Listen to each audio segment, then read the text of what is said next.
This video is brought to you by Ground News.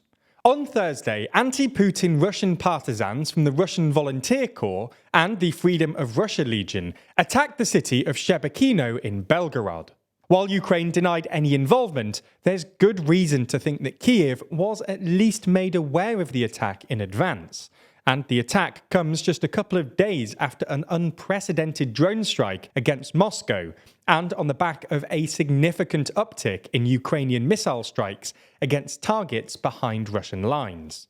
We saw a similar uptick in strikes before Ukraine's Kharkiv and Kherson counteroffensives. So in this video, we're going to take a look at what's happened recently and why, given it's impossible to say for certain, this uptick in activity strongly suggests that Ukraine's counteroffensive is about to begin.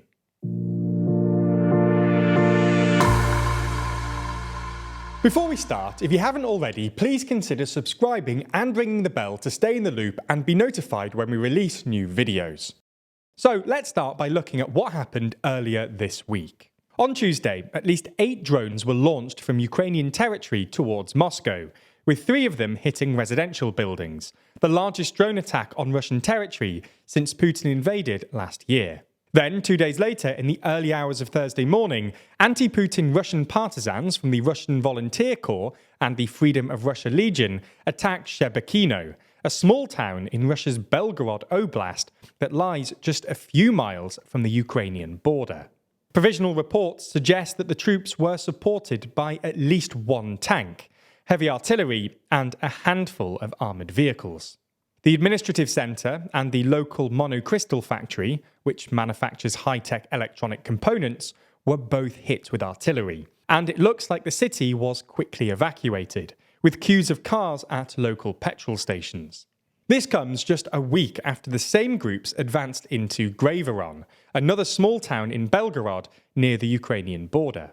As they did then, Kyiv denied any involvement and insisted that these were just anti-Putin Russians acting independently of the Ukrainian army. In a video released just a few hours before the advance, the Freedom for Russia Legion claimed they weren't fighting on behalf of Ukraine, but had instead come to, quote, liberate their homeland. Similarly, Kyiv denied any involvement in the drone attacks, pointing that the drones involved don't have the range to reach Moscow from Ukraine, and instead suggested they might be a false flag attack by Russia to justify military escalation, or perhaps another round of conscription. Now, Ukraine has plausible deniability here, and that's a good thing because it makes it harder for Russia to justify any asymmetric retaliation. However, it's hard to believe that Ukraine really didn't have anything to do with the attacks. This isn't just because, well, the 2 countries are at war, but also because even Ukraine's denials are pretty tongue-in-cheek. The same day these groups advanced into Belgorod, the head of Ukraine's intelligence services published a video urging Russians to surrender, warning that things were only going to get worse. And on Tuesday, while Ukrainian presidential advisor Mikhailo Podolyak said that Kyiv was not involved directly, he admitted that Ukraine had, quote, enjoyed watching the events and predicted that there would be more to come. So you get the idea. While Ukraine has plausible deniability, they obviously had something to do with both attacks. So why has Ukraine started attacking targets inside Russia? Well, as we see it, there are 2 possible reasons. The first, which we mentioned in our latest video on this topic, is to put political pressure on Putin. Ukraine's Commander-in-Chief Valery Zaluzhny made this explicit in an interview with Yahoo News last year, when he argued that, because most Russians are insulated from the war and so consider it remote, there's no political pressure on the Kremlin to change course. In his interview, he argued that it was the task of the Ukrainian army in 2023 to make ordinary Russian citizens more aware of the war, so that it feels, quote, sharper, more natural, and quite tangible. The second reason is to soften up Russia before the counteroffensive, as part of what are known by military strategists as shaping operations.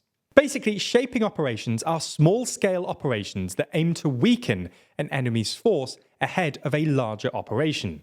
There are sort of 3 ways they might do this: by weakening the enemy's morale, putting pressure on their logistics, or forcing them to move forces around. The attacks on Belgorod, for example, dampen Russian morale and force them to shift forces away from the front line in places like Kherson and Donbass to the Ukrainian border near Belgorod. Ukraine did something similar before the Kharkiv offensive, when they talked up the notion of a counteroffensive in Kherson, forcing Russia to move troops into the south and leaving Kharkiv relatively undefended. There are other signs that Ukraine is currently engaging in shaping operations. Last week, a senior Ukrainian official told the Financial Times that a successful offensive starts with a successful psychological offensive, and that there's been significant uptick in artillery strikes against supply points behind Russia's front lines in the past 2 weeks or so. We saw a similar thing before the Kharkiv and Kherson counteroffensive in September, and this is presumably because Ukraine is trying to put pressure on Russia's logistics before its counteroffensive. Kyiv's language has also become a lot more hawkish. Last week, Zaluzny posted a video on his Telegram captioned, "The time has come to take back what's ours." And on Monday, Zelensky announced that a decision had been made on the timing of the counteroffensive. In a sense, these are also shaping operations, but just in the information space. They're intended to motivate the Ukrainian troops and provoke anxiety amongst the Russians. So, you get the idea. There's been a significant uptick in Ukrainian military activity recently, and it looks like these might be shaping operations ahead of Ukraine's much anticipated counteroffensive. Now, as we've mentioned in previous videos, it's impossible to know for sure, but all this could be just yet another bluff to destabilize the Russians. But the fact that we're seeing such bold incursions into Belgorod, and that we saw similar things before Kharkiv and Kherson, strongly suggests that Ukraine's counteroffensive is drawing near. Now, Ukraine is obviously hoping that this counteroffensive, even if not direct, works, but we'll have to wait and see if it can work or whether it becomes a wider issue. No matter what you want though, every news source has a bias. And no matter how hard any of us try, we will inevitably miss a story, or worse, only get half the story. Blind spots are everywhere. Thankfully, Ground News makes discovering your blind spots easier than ever. Ground News is a website and app that collects thousands of articles to help you better understand the world around you. For every story, you can see which news outlets have reported on the story and where these outlets fall on the political spectrum. You can even compare headlines as well as read the full story without ever leaving the app. But my favourite part of the app and website is the aptly named Blind Spot feed. Here you can see specific stories that have received excessively lopsided coverage. For example, check out this story on Russia expanding their war recruitment drive with video ads calling for real men. It only has an 8% left-leaning coverage, meaning that if you only read left-leaning news outlets, there's a good chance you missed this story. And if you click on the story, you can dig even deeper. Ground News offers a comprehensive breakdown for every story. You can read every headline, view the political bias and factuality score for every source, and you can even read the articles themselves right from the app. And when it comes to blind spots, it's not just about discovering different stories. It's also about discovering just how political bias frames the stories themselves.